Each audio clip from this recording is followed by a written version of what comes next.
حضرت جابر بن عبداللہ رضی اللہ تعالیٰ عنہما سے روایت ہے، انہوں نے فرمایا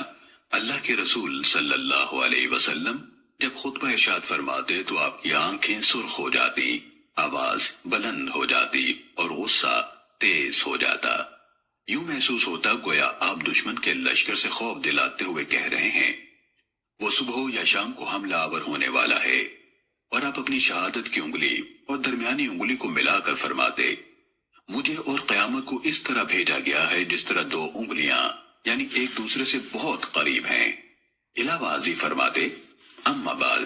بہترین چیز اللہ کی کتاب ہے اور بہترین طریقہ محمد صلی اللہ علیہ وسلم کا طریقہ ہے، اور بدترین کام نئے ایجاد کردہ کام یعنی بدعتیں ہیں، اور ہر بدعت گمراہی ہے۔ اور فرماتے تھے جو شخص مرتے وقت مال چھوڑ جائے وہ اس کے گھر والوں کا ہے، اور جو اپنے ذمے قرض چھوڑ جائے یا بیوی بچوں کو لاوارث چھوڑ جائے تو اس کی ادائیگی اور ان کی کفالت میرے ذمے ہے۔ سنن ابن ماجہ حدیث نمبر 45۔